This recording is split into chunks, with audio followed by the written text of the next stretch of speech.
Hello, Daisy. Hello, Shira. How are you, my friend? Lovely. How about you? Well, I'm doing really well today. It's a good one. Can't Good. complain. I can't complain. Do you realize this is episode 16? No way. Felt Yeah, like we talked about this. I know. I can't believe we've done this. I mean, I'm still messing up every single time, like something. We don't necessarily document it each time, but I definitely do mess up something. But it just feels so second nature now. Like, oh, it's Wednesday. It's podcast day. Like, I love it. I love it.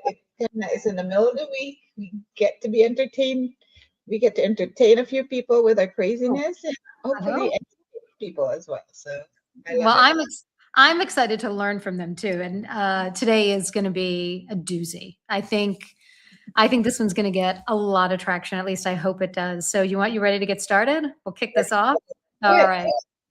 Hello, everyone. Welcome to the Glass House, where we look at business from the inside and the outside to expose the gaps with what's actually embedded versus what's actually embodied. And I already messed something up, which is so amazing. I love it. I love when I do that. Kick it off right. Good. Anyway, Good we have all starting. the things going. Nobody knows. It's fine. It's nobody. I am Shara Halixer. I am the founder and chief momentum officer of Engage 3P.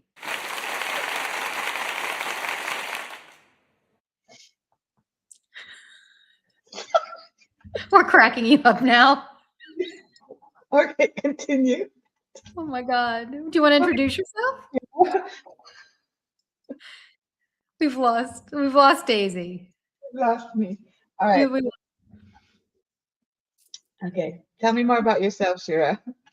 Okay, well, I'm just going to go on and this is Daisy Watkins, and she is the founder of DW Concepts and Lumapath.ai, and she's going to stop the giggles soon, and then we'll bring her back on. And if you are here today, other than watching Daisy giggle, we thank you. We know that you have lots of options for your time, and you chose us, and we really don't take that lightly. So the giggle fest will stop. And before we go any further, we love your comments. We want to hear your comments. So drop your questions, share your reactions, share your thoughts. We love to make this more of a conversation, not a broadcast. It's unfortunate that we don't have better ways to engage, but start by telling us who you are and where you're from. And that would be a great way to get started. And we'll have lots of conversation as we go along. Excellent. So I'm going to start it off now, Shira. Every leader rolling out AI right now is being told the same thing. Write the policy, build the training, track the completions, report the adoption metrics, watch the dashboards turn green. And yet, the headlines keep coming. Train credentialed professionals at the most prestigious organizations in the world are skipping verification steps they know they have to take. So, very, very important. Not because they have bad people, because they are careless. Not because they're careless, because something in between the policy on the wall and the behavior in the room is not holding. Again, it's very impactful for what we do. What if the way we have been managing change for the last 30 years has never been designed to catch this? Remember, we got AI now as a factor, right? What Right. if AI is not the cause of the problem, but the first tool fast enough? Sorry, but the first tool fast enough, public enough, and consequential enough to make all of us see the same thing. It's happening so fast, like we can't Right. even keep up with it. Well, that's it, right? So when we think about traditional change management, right, for those of us who ever have been in that business, it was very systematic, very what's the word I'm looking for? Article. Methodical. Thank you. Oh Lord. And it followed a process, right? Mhm. So if it was technology, you have to do this differently, et cetera. AI is changing that all over the place. And that's what we're going to talk about today. I would call this a change embodiment problem, right? Organizations embed AI policies, training modules, verification protocols. Humans embody time pressure, cognitive shortcuts, false confidence in the tool. And I have a diagnostic that we're going to talk about that asks these three questions. I call it the MIA. What is the motivation? Are people motivated to verify or just jump ship? What's the intention? Was the policy designed to be followed under deadline pressure or just to look good in an audit, right? Tick the box, it was done. What is the attention? Does the workflow give humans the cognitive space to catch what AI gets wrong? Or does it absorb every minute AI just saved? So really, there are two things here. And I love to say, and I came up with this, it's my greatest marketing thing that I've ever come up with. When MIA drops, people go MIA, right? They Wow. are physically present, they are technically compliant. The verification step is not. Simple. Well, from the outside, AI is reading everyone, right, of the Yeah. failures in real time. So Yeah. every court filing, every retracted article, every government report with fabricated citations, AI assistants ingest those signals and they become part of how AI describes not just you, but your organization, anyone, basically. If you have Mhm. any digital footprint, you will be found. The internal embedded versus the embodied gap creates that external accountability problem that doesn't go away. So this is where your MIA really comes into place. We talk about this in the early on in our series, like the one I mentioned for Air Canada. They learned the in court. They were in court for 2 years. The tribunal told them they did not. They could not blame the chatbot, and the accountability did not transfer. So we can't ignore the other elephant in the room, Right. okay, which is a research from London School of Economics and the Federal Reserve Bank of St. Louis confirms AI is saving professionals an average of 7.5 hours per week. The Informational Technology and Innovation Foundation analyzed the data and found macro productivity has not moved. So AI hasn't really changed much. The phrase the researchers used was on the job leisure. The hours are real, the verification is not happening though. So on this is episode 16 of the Glass House, we're asking one question. And I want everyone to sit with this. Where is the human in the room? Let's talk about it, right? Let's do that. Let's talk about it. So, two issues here that I see are really critical, right? You mentioned a couple of instances where AI has failed and the human wasn't there to catch it, right? We're going to talk on our outside in story. We're going to talk about one big one. That's kind of what prompted this conversation. A dear friend and former colleague brought it up to me. And then of course it's kind of like, do you ever have the thing like when you're looking to buy a car and then you think about a car and then you see the car everywhere, right?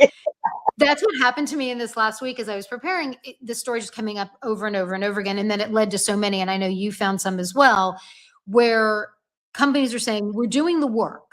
Hi, Heather. We're doing the work. We are putting in the guardrails. We are doing the training. We have the governance, right? We're doing the work.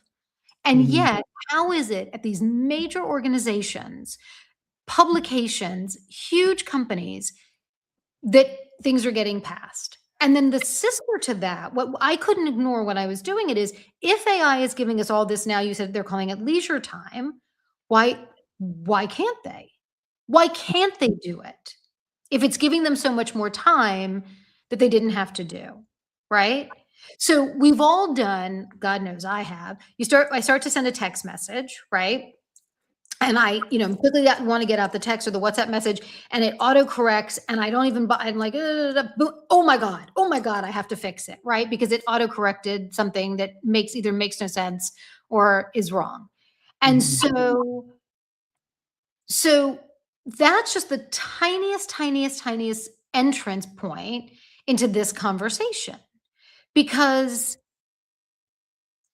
if we're putting in the rules, if we're setting it up for success, then how is this happening if the humans are still there? Or are they checking out? Well, a couple things on that phrase that I can think about is that the phrase doesn't say people are lazy, right? Mm, mm-mm. It says that there's time freed up to absorb into something else other than the work. It was Okay. supposed to improve. Okay. So it's a design problem, not a people problem. We always go back to policies, how they put their workflows. If you give someone 7.5 extra hours, right, and you do not design their workflow to include verification, then verification, and the next step after that, they just don't think for themselves. So when you implement something, make sure they have a path to follow, because AI is so new in their workflow, you know what I mean? And however they implement it, or whatever Mhm. use they have it for, the particular task, for that particular job, I think appropriate training then now needs to happen, right? Or the expectations of what this tool can provide you and how it's going to amplify your job. And they know it's going to take out that, it's going to give them some free time, but they didn't plan for the next step of what that free time needs to happen, what happens in that free time. We I both think, love, yeah, I think, sorry, go ahead. no, go ahead. Go ahead. Sorry. We both love AI, we both use it every day, right? But Yeah. I built my practice, AO practice. You built your things with AI Yeah. platforms. Yeah. This, we're not anti-AI, but we're No. pro-human. We really, AI is incredible with what it does, but it does not do, it doesn't do everything to verify itself. So that's where the human jobs needs to happen. That's my take Yeah, but on I'm it. going to push back a little bit on this, right? So, according to the research that I did on the studies, the stories that I found, they said they did the training, right? They did the training. They put in the guardrails. They created the policies. They set up the protocols. They had the governance, right, around what AI needed to be in the organization. And we're not even talking about AI messing up, because I'm not here to blame the people, and I'm not here to blame the company, and I'm not here to blame the AI. I'm here to kind of open our minds to kind of what is different now. I have to believe that, when was the beginning of the Industrial Revolution? 150 years ago, right? They talk about how at the beginning of the Industrial Revolution, the amount of time that people had on their hands with the advent of machinery changed drastically, right? If somebody's out there and wants to pull up some statistics, that would be amazing. And I think we're in that same kind of revolution, where I don't have to sit and create a PowerPoint for 4 hours. I don't have to create an Excel spreadsheet for 7 hours. I don't have to, the things that would normally take me all these different, I don't have to do research, right? For hours and hours and hours, because, and even Google, changed that years ago. What I have to question is, if what they're saying, being defensible, they're saying we did all the things you told us to do, right? We created the protocols, we did that. From my viewpoint, when I talk about embodiment versus embedding, when it comes to change, the humans in the room didn't embody the change in that scenario. They didn't say, you know what, I'm going to take this on. If anything, they almost pulled back even further, because in most of these cases, there was one story that was a publication, Mhm. AI hallucinated site, uh, I think it's one of yours. I don't know if you have it in front of you, but AI hallucinated. Nope, not that one. It's a different one. AI hallucinated sources, right? Yes, And yes. and so in that case, any reporter would check their sources, double check their sources. They relied on AI to give them the information. That's where the human's not in the room, and that's the problem. Right? Yeah. So what is it that's changing? Are we getting lazier because we just assume AI is going to be right? Because you and I both know it's wrong all the time. All the time. We were working, what was it, Daisy? We were working on something yesterday, and it gave me the most insane garbage I'd ever seen. Oh, it was about my own methodology. Yeah, It was my yeah, own methodology, and it said, oh, I was writing up something around MIA, and it said some things. I said, where did you get this? Like, you just made something up that yeah. sounded good. So So yeah, go ahead. no, that was it. So we can't rely on it, and we have to be present. We have to show up and be there and do the work to ensure that the work that we're doing with the AI is actually correct. Otherwise, what's the point? Yep. Doesn't do us any good. The human is always responsible for whatever we do. Remember, we are the one giving it the instructions. Remember, we are the one typing. We're the one talking to it. We're the one giving it context to the output that we want it. right? The output that we want. So here is what keeps me honest about this. I use AI every single day. I build client strategies with it. I write content frameworks with it. I run AA audits with it. And I have caught myself more than once trusting the output Mm-hmm. that I should have verified. Not because I'm careless, because the tool is that good, right? It feels right, it reads well, and it sounds very authoritative. And that Mm-hmm. is exactly when the human has to step in because it sounds so right. It's not this, it sounds right, but it doesn't mean it is right. Well, I think you hit the nail on the head, right? It is so, it does come across as being so um, in the know. Mhm. I've had what I do, second nature, is if I'm doing research and it gives me something, I will say, I want to see the links. And then I click the links to make sure that they go somewhere, Correct. they go And to the right place. I don't assume that that's correct.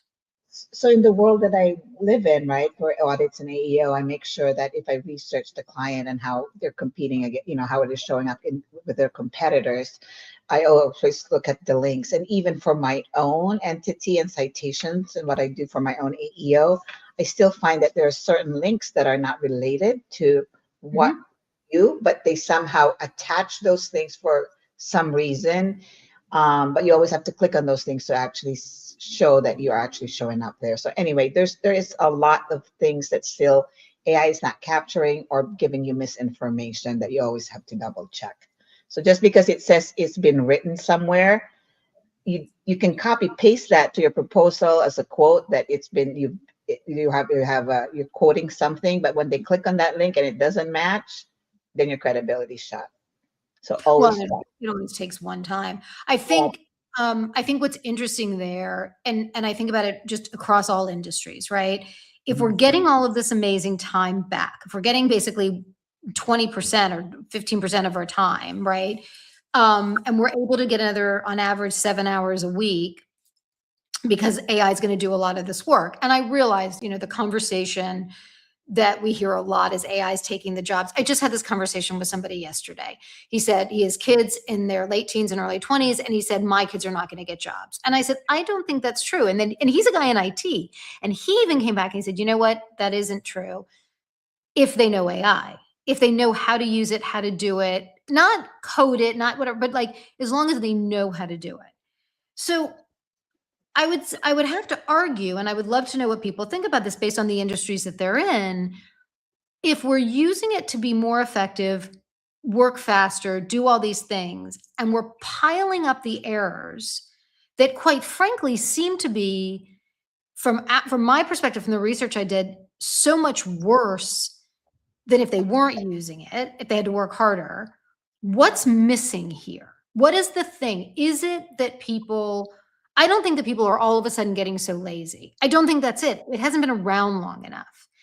So, what's the thing that's missing that people are not taking on that different work? And that's where I come back to the change part of it, right? Mhm. If I did something this way all along, and now I'm being told I'm going to do it differently, and when I do it differently, I have this step instead of that step. If I don't do the new step, then I'm not doing what I was told to do. The governance didn't work, the training didn't work, it wasn't embodied in my practice and what I do. Is that what's happening? And we don't, we can't answer these questions today. I want to start, understanding what that is and start opening this dialogue because it's not going anywhere. I don't want it to go anywhere. I want AI to be around. I want to get to the heart of what's missing. And I want to understand, how do we ensure that we're successful in these initiatives of AI, because it's A, the future, and B, it's expensive. This is not cheap stuff, right? No, it's not. It's getting more expensive too. And those that are heavy users and that really embody the use of AI, you Mhm. hear me complain about the last couple of weeks.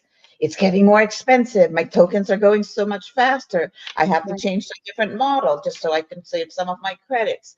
And that's becoming a lot more of the conversation. Now, because people are using it so much, the ones that are actually using it to think and do strategies and actually using all the automation now that comes with it, right? The agentic Mhm. part of it is bringing up the cost of the tokens. It's because before we were chatting, we would chat, execute. Now there's automation involved in those chats that now, depending on your LLM, it can now read within the folders, read within the files before you have to search them yourself. So the adoption of AI really, and the training and the education on how to adapt with AI, from my perspective, Mhm. is the core basic. When you actually have to implement AI, is how are you going, number one, how are you going to adopt it, right, in your organization? That's one of the things that you're going to look, that you go look at. And then how are the people going to adopt it? But each person, again, as a human being, their Mhm. comprehension and how they adapt to a change with technology is going to be Mhm. very critical. We're back again to dealing with the human. Do we understand every employee? Do we categorize them a certain way of their learning? Some might be more techie, some might comprehend context, right? Because AI is all about putting in your context to get the output. There's another layer of the type of employee you're going to be looking at. And I'm hearing them more and more. They're hiring more people of a certain age, which is Mhm. mostly our generation, Gen X, let me put it out there, because they have that strategic mind. They've lived through experiences, which means they can resolve problems. Problem solving is a skill when it comes to also AI, meaning that you give it a question because you're trying to solve a problem for your client. For say me, how Mhm. do I, you know what I mean? But if you don't have that skill, or um, the way you think, I mean, strategic thinking, creative thinking, I guess, think is what I call it mostly, then you're also going to fail. So it's not about it's how do we adopt a new technology that's growing so fast that nobody's really seen really a huge success in it. For the big adopters, for the big corporations, what are Oh, they nice. doing? Paid off 2, 3 times, and they're blaming AI for it. And at the end of the day, I think we've even heard that some of the news, they were hiring some of their old people back because the ones that are bringing in don't have, number one, the context about their job and their company. Then they have to add another layer of training for that with AI. So So I agree with you, and I think that and I'm going to get to the comments for a second. Heather said something really smart, which is human in the loop and human on the hook, which I love that, right? That's a really great tagline. Heather, I think we're stealing that. And Jennifer, I want to read your comment in just a second. I can tell you that having spent 20 plus years in technology change, it was very I'm not going to say it was easy, but it's very cut and dry to say, instead of putting your data into this then into this screen over here and into this one that looked like this and into these fields, we're going to tell you now the field is called this and this is where you put it, right? So it was taking one skill set and just applying it to a different user interface, maybe with a little more data, and we would put in required fields and we would make them put stuff in and we'd give them drop downs. And so it became very rote. This is an entirely different way of looking at technology adoption, and does, to your point, require a lot of strategic thinking, because it isn't putting numbers in boxes. And I will also assert that I think in 2 to 5 years, probably closer to 2 than 5, we won't be putting any numbers or anything in fields anymore. It's all going to be agentic. So the way that we look at data, it'll sit in the background that we don't see, but the way that we enter information into databases is going to be agentic AI. It's not going to be this. So I think that we have to be mindful of, not only do we need to know how to do this part of it, we need to be thinking more. This is a thinker's game. This is not a calculator, right? For all intents and purposes or whatever. Like, that's not what this is. And I think that's maybe where this just kind of came to me. That may be where it is. I'm just going to read Jennifer, if that's okay, Jennifer, because you wrote it. I think a lot of it is company dependent. Oh, good. Thank you. That's bigger. Thank you so much. Startups love AI, but internally, if you don't have a knowledge hub of some sort of help employees understand best practices, how to audit information, company standard where it comes to checking before deploying, and some companies are leading with use AI and use it well. Well, that's scary, right? You're absolutely right. If they're not defining it, if they're not giving that structure, putting that structure into place, and helping people truly understand what it means to have that structure in place, and then find a way to follow up with that. It's not a one and done, Because as we see, as two people who are in it every single day, Mhm. there are shifts happening, right? There are, again, I'm going to go to kind of traditional technology. Let's even use an app, right? An app that we use every day. The app updates. First, you take the update, and maybe every 10th time you go, "Ooh, wait, that's a little bit different. I have to do that differently now," right? But I'm still putting numbers or data into fields. True. This is not that. This is not that. And so on the one hand, on an individual personal level, we have to have our own I keep saying guardrails. We have to have our own way of making sure that we're doing the right thing, because it's too easy to completely go off the rails. And in a company, there has to be a significant amount of governance and structure first to set it up. And you talked about that early on, Daisy, right? We'll talk a little bit about that. But then how are people using it? What's being done? So the same person with whom I had the conversation yesterday, they're just dipping their toe into AI. They're a Microsoft shop, and they're about 25,000 employees across North America, about 500 in corporate, very dispersed population. They have 75 Claude licenses. They have no governance yet. They bought these 75 licenses and said, use it. They also have Copilot, right? Because they're a Microsoft shop, and people are trying to figure out what to do with it. What was interesting in the conversation is they don't know what they're doing yet. Now, it's the early days, right? And they're watching this and they're figuring out what to do, and they're going to this summer start figuring this out. But I said to him yesterday, what are you going to do with it? And he said, he doesn't know yet. They don't even have use cases yet. So the idea of why are they putting in this technology, if that's not being answered, if to your point, it's, wow, we want the nice shiny ball because everybody else has it, or, boy, we better get AI because everybody else has it. And if we don't have it, we're going to be behind the 8 ball. I don't think that's the answer. I don't think that's a good way of looking at a piece of technology that has so much power. Yeah. So what's happening is that there's something broken that they thought probably wasn't broken before, or they knew it was broken, didn't know how to solve it, or they tried to solve it, and they thought that maybe there's maybe a component of technology in what's broken, or that puts that, that connects them all, and they assume that because AI is so smart that it will solve that part of that puzzle. You know what I mean? So, well, meaning that they think that like your client itself, oh, I just want it, right? But they haven't put anything in place. It's just because, again, it's just like, who did we have? Josh. I think it was Josh, like the elevator to the second floor. Right. Oh my gosh. He said, you're absolutely right. He said, what was the story? That there was a store that put in escalators, and they were all putting in escalators. This is like in the 1800s, I guess. They were all putting in escalators. And so a guy goes to his boss and says, everybody's putting in an escalator. We need an escalator. And the guy turned to him and said, we only have one floor. That's exactly my point. It's like, you have one floor. Why are you putting in an escalator? Maybe you just need. Somebody would go to someone and say, I need a budget to put in an escalator. You didn't think for 1 second, but because everybody else had an escalator. Yeah, it's the same thing. Everybody's talking about Claude. We need to have Claude. Claude is so smart. Claude is agentic. Claude has a co-work. Blah, blah, blah, blah, blah. Then they have it. Right. I love that. I forgot that one. Thank you for reminding me of that. I love that saying. But I would say I'm going to push back a little bit on the idea that they're fixing something. I don't think they're fixing something. I think it's more the shiny ball. I think that they're saying it's the escalator and everybody has to have it. And they don't know, to his point, they don't know why they need it yet. And they don't know what they're going to do with it.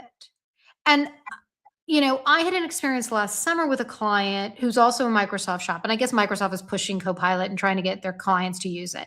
And so their head of IT sent out an email. There are about 500 employees globally, and sent out an email saying, we've got Copilot. Everybody needs to use it. And I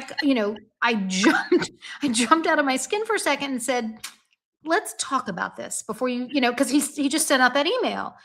And so, I very quickly drafted up a whole change plan and I said, let's talk about how we're going to communicate this and how we're going to train on this and what we're going to do about it and da da da da. Because that's not what it is. Like, why do you want anybody to use it? What are they going to do with it? And most of those people are in accounting, so I don't know what they're going to. But so I think so. Jeff Masters is saying many corporations have gone for years without managing employee written materials. They don't know how to train or govern. I would agree with that. Or they have a ton of stuff on an intranet somewhere that nobody ever looks at, that nobody ever cared about. They spent thousands and thousands and thousands and thousands of dollars on materials, on training materials that no one ever looks at, and that's outdated. That's so true, Sheila. It's only when you have an issue will you ever look at it, right? And everything, or a lot of times, from my experience, people only look at it if there's employee relations issues because they want to know what. Yeah. Yeah. It's about benefits, but there's always a benefit, yearly benefit that keeps you updated with that. But other than that, no. But I can tell you, I've created hundreds of thousands of pages of training material in my career, and nobody's ever looked at it again, ever. And one of the things, no, but seriously, it was one of the things when I was developing my own change embodiment methodology that I was really particular about not going that route, right? Really bucking the system around what does training really do? And we know how we learn today. We know people learn differently. They typically learn by doing, but nobody's going to sit down. There's that, I think it's a kind of urban myth. And I don't know if anyone's heard it, tell me if you've heard this before, but there was this urban myth that, every time we get a piece of software, there's a user agreement. And it's, pages and pages and pages long. And the urban myth was that somewhere early on, it was either Microsoft or Apple or somebody put some line inside one of these user agreements that said, again, urban myth, don't know if it's true. If you are one of the first 5 people to contact us because you've seen this line within our user agreement and you can acknowledge with this code that it's there, then we will pay you $1 million. And this was like buried somewhere deep in this user agreement. And allegedly, not even 5 people using a piece of software that millions of people downloaded ever found it. I will tell you right now, it would never have been me. I've never read a manual. Like you get a new appliance, I got a new air fryer. How do you do it? I don't care. My point is that traditional training doesn't work. We know that. Nobody's reading anything. And I think that we're taking this the wrong way. We started, the point of today was, where are the people in the room? And I'm going to say that extends to, I love Jennifer said those materials always somehow end up in the black hole. 100%, Jennifer. But I would assert that begins long before somebody's got their hands on a piece of technology. This begins at the executive level, at the board level, saying, why are we here? What do we want to do with this technology? And I'll tell you one other very quick story that reminded me of that. About 6 or 7 years ago, I was working with a client that wanted to upgrade their ERP. They are they assemble medical devices. And they were working with a very old ERP system and core tech stack. And 2 different companies were vying for their business. And I was in the meetings for both. And they, hours and hours, and why this is better, why that's better, why this is better, but ad nauseum. And finally, at the end of the second meeting, the CIO said, does anybody have any questions? And I waited respectfully for my partners to finish. And I said, I have a question. Why are we here today? And he slammed his hands down on the table and stood up and said, why are you the first person asking me that question? Nobody asked ever, why are we here? Why are you doing this? Why do you need a new system? Because what you have is working. And the answer was critical. And so I think that's the question we need to be asking when it comes to AI is, why do we need this? Because we know that NVIDIA and Claude and Meta and they're going to tell us why we need it because they want the money. Right? It's going to save you time. It's going to save you people. Well, that's not panning out. if it's, because again, you said at the very beginning, if it's 7 a day a week and people are making more mistakes and those mistakes are more critical, then where's the human in the room? Yeah, it's all about educating the humans as well, right? It's Right. the whole adoption of it. It's not just adopting the technology itself, but all the factors on how you're going to adopt it, what you're going to do to adopt it, what are, how it's, who's it going to affect, what's your game plan in training those people, what workflow is going to change where it's going to add another layer of AI. It's not just one piece that you're adding to it. It becomes then, as agentic AI happens, these people are going to have to do a different um, have a different mentality about workflow systems, right? And like, okay, now it's this part is thinking for me, but then how do I check it so that I can put it to the next part?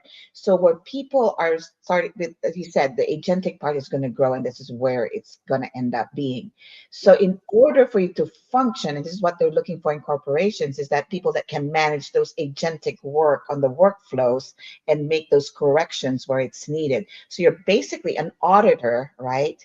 To all these components now that are moving with machine in the human, the machine in the human. So again, the strategic thinking and the creative thinking on human and machines working together is how I see it. It's Yes. not, yeah, it's you working together to get the best possible answer and best possible outcome to grow, not just as a individual, as an employee, Yep. but also as a company. Yep. So there's so much still we have to uncover, and more conversations are talking about humans need to be important, which brings me back nostalgically to our first series of podcasts when we first started this. Yeah. So for those of you who don't know, we did a little test run last year. Um, what did we call it? I don't remember what we. AI, Oh, why demystifying still, AI. why humans are still important, basically. Yeah. You can find it on my YouTube channel. Yeah, It was our little kind of test run of what we wanted to do. And I think it's more profound now than it was 9 months ago, right? I think we're finding this more and more. I wanna bring in, are you good? Can we bring in our outside story in now? Because I think this would be a good, I think you're leading this one. Because I think that this is what started it all for me today, right?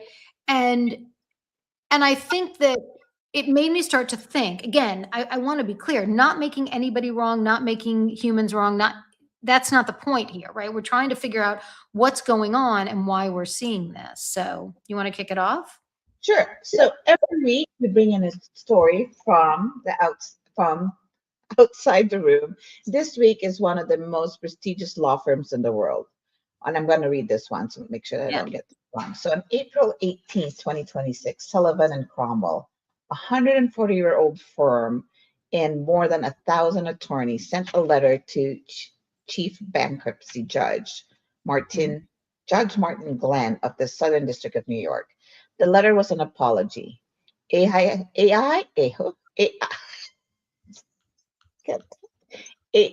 hallucinations, say that fast.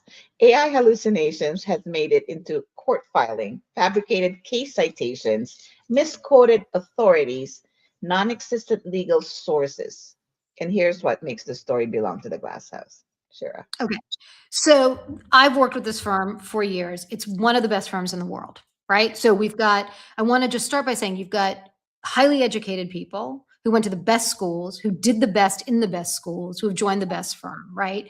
So in this apology letter, the firm wrote that they maintained comprehensive policies and training governing the use of all AI tools in their legal work, right? They required 2 training modules, tracked the completions of those. The office manual instructs lawyers not to trust anything, they must verify everything. Okay.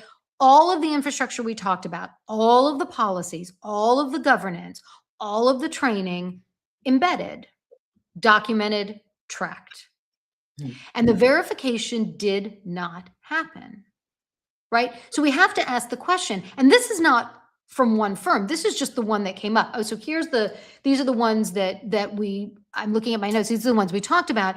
In January 23, CNET, which is a 30-year-old technology publication with named editors on every byline, audited their own AI written articles And more than half, 41 of 77 had errors, a 53% correction rate. And on just October of 2025, Deloitte Australia submitted a $290,000 report to the Australian government with fabricated citations, misquoted federal court judgment. A month later, Deloitte Canada did the same thing with a $1.6 million government report. Big Four Q&A infrastructure twice in 2 months, right? This is, again, the best of the best. So we're seeing this happening all over. And that's why I said I don't want to make any particular company or place wrong. But last week alone, the count was over 1,350 cases globally of hallucinations that made their way through beyond that checking point. It's a Wow. lot. That is a lot. So every single one of these organizations has had something embedded: policies, training, editorial reviews, QA processes, office manual language. Some of it was extensive, some of it was world class. Every single one of these organizations have trained, credentialed, smart professionals making the choices. And Right. every single one of them produced the same outcome. The verification step did not happen. The accuracy step did not happen. The check didn't happen. This is where now we question. This is not a tech story. This is not a big law firm story. This is not a journalist story. This is a story of how we have been managing change for the last 30 years. It's an even bigger problem. Yeah. We tell people, we train people, we track people, we tick the boxes, and we declare victory. And at the end, the change does not hold. It never has. AI is just the first tool, fast enough and publicly the consequential enough to make all these for us to see it now and where it's broken. So we're back to where we started. Well, so you just said it, right? That's the thing, right? We want to, and we're making a lot of assumptions here too, right? We don't know, right? I mean, I would assume that if a managing partner of Sullivan and Cromwell submitted something to the court, they're saying the truth, right? That they did the things that they say they're going to do, and I'm not going to question that at this point. However, and we can only assume. We don't know who the lawyers were. We don't know anything. We're just kind of guessing at this. But if AI's promise giving me all of this amazing time back because I don't have to do the things that took so much time, we talked about this in the beginning, then what am I doing? Right? Why is that missing? And again, I would love to know what anybody thinks in this. I mean, I know for me, having my own business, the advent of AI, this is the first time I've had a business where I've had AI. So I think back to when I've had my own business before, and I was doing all of that work that took so many hours and hours and hours and hours. Now that I don't have to do a lot of that stuff that I don't do well, like putting together presentations and all that kind of stuff, right? The stuff that AI can do so easily, I have more time to do other things. And I know I have to be very careful about checking and validating what AI is creating for me. And I think the thing that bothers me most, and this is now coming to me right this moment, it didn't before and right now, where's the editing going on? Where's the checking going on beyond? So if I'm writing an article at a newspaper or a publication, I have an editor, right? Mm-hmm. If I had 53% of what I did was wrong, who's editing that? That's not the writer's fault. Yes, it was the writer's fault for using AI and not checking it, step one, right? But where was the editor in that? If I'm the associate in a law firm writing a brief, where's the partner or the senior associate checking that? If I'm a junior person at Deloitte and I create material, where's the senior person? So this isn't just one human. This is exposing something. And I'm wondering if somebody's going to go back and look at other things. Is it that we didn't catch them before? Is AI, maybe the question is different. Is AI now catching things that were happening before and we never caught? Well, it will I don't only catch things. We did this exercise just recently. Here's how AI will catch its own if you tell it to catch its own, Okay. like what I call the stress test, Right. Right. right? So that if you it's the humans and the guardrails you put around it and the policies you put around it to function that's gonna test it. But the human still also needs to look at that test and go, okay, did it really capture all of it? So the idea is that AI is a tool.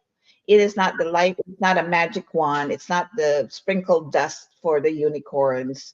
No. It is not, it is not, it can build a robot, the robot will work, all right, but the humans need to give the robot the instructions to go, fetch, go do laundry. You know what I mean? Yes, it is scary to be Terminator age, the dystopia of people saying that, oh, people are going to lose their jobs and people are going to be lazy. Only the ones that are smart enough to learn AI are going to make the ones money. Where are all the skilled labor jobs? What's going to happen with those? Or people are just going to build technology or machines for some of those skilled labor positions, right? Yes and no. There's so much that still needs to happen. What we're hearing is coming from, I personally, I'm just going to say this out loud. I'm not saying that it's not, but we talked about this a few times.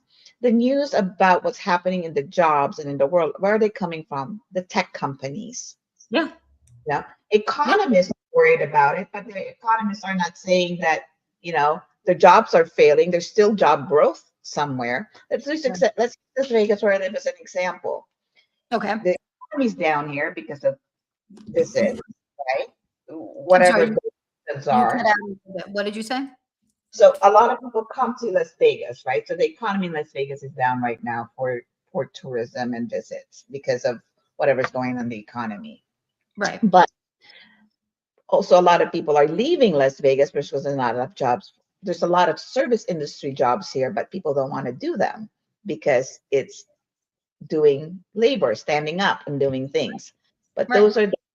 pretty soon those are the jobs that should be get paid higher because you're not just sitting, you're actually serving some people. And then people are saying, we've seen a store open up all AI that Yeah. failed.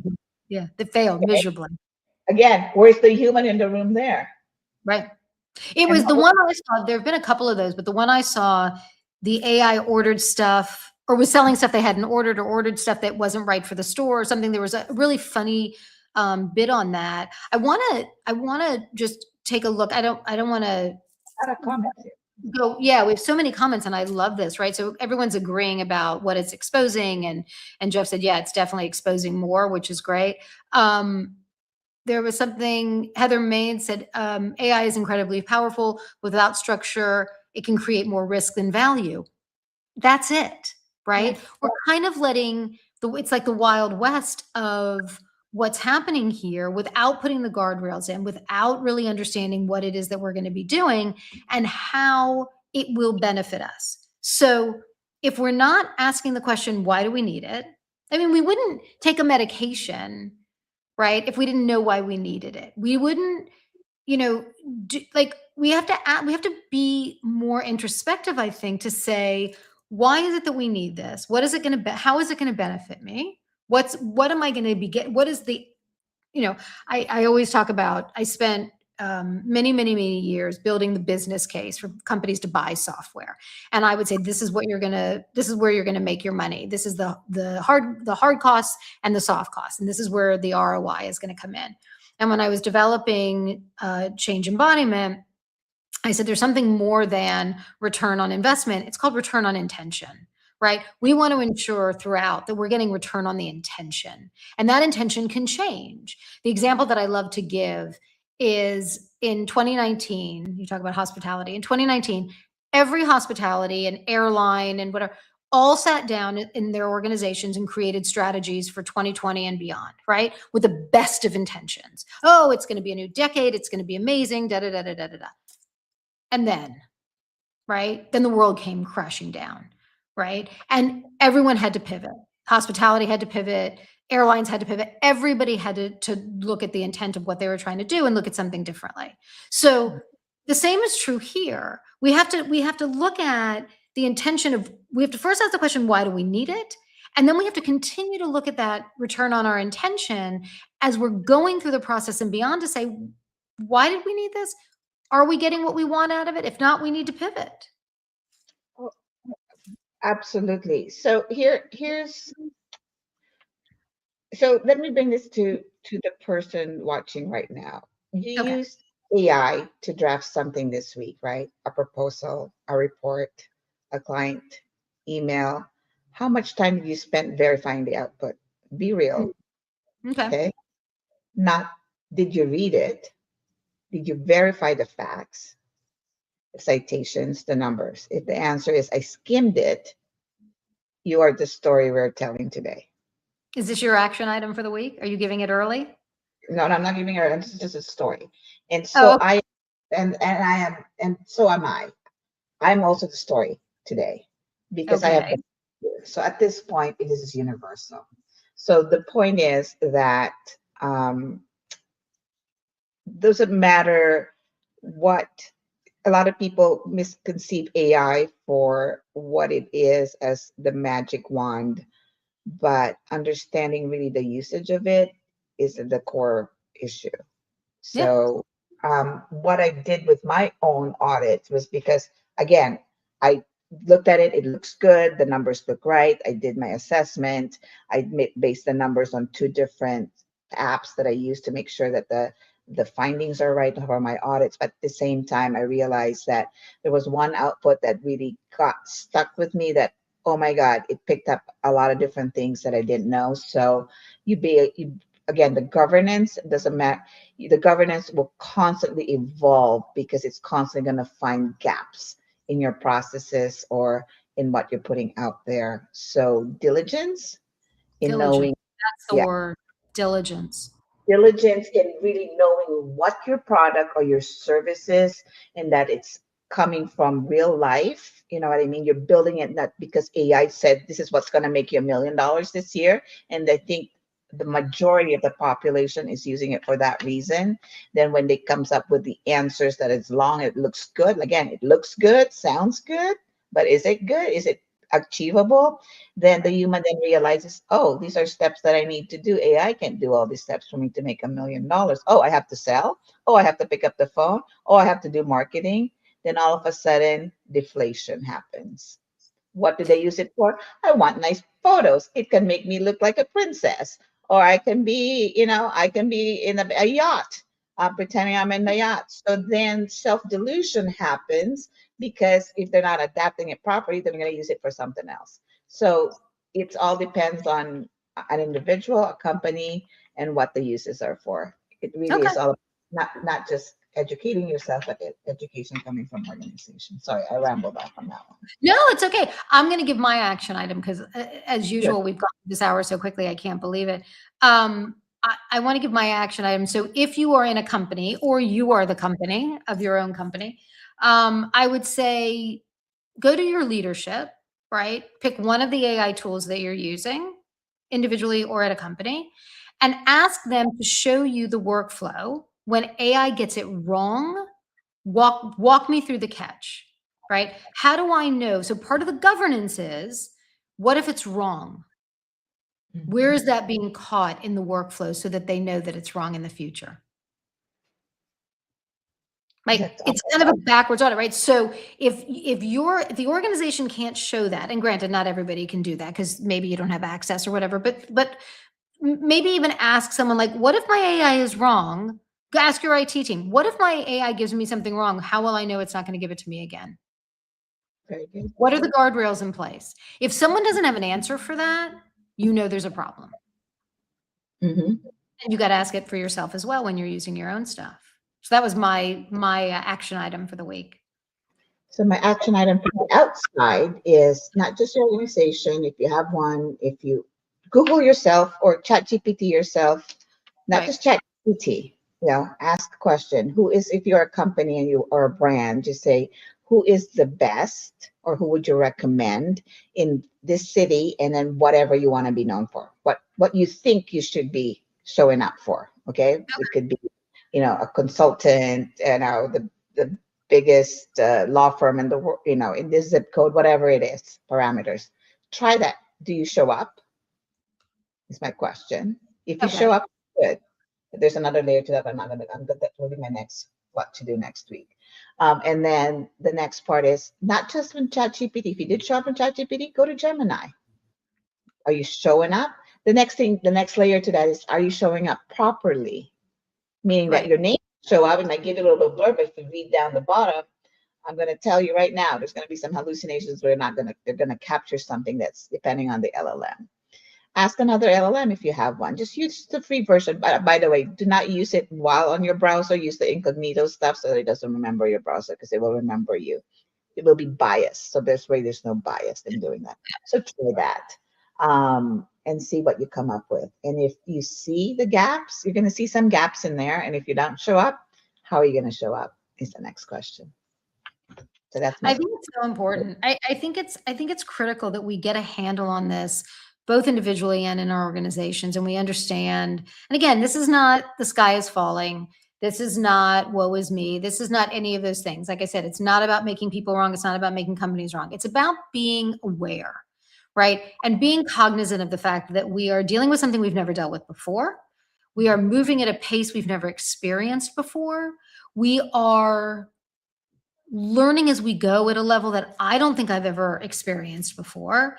And so I think that we need to know what's expected of us. We need to know how we move through this effectively.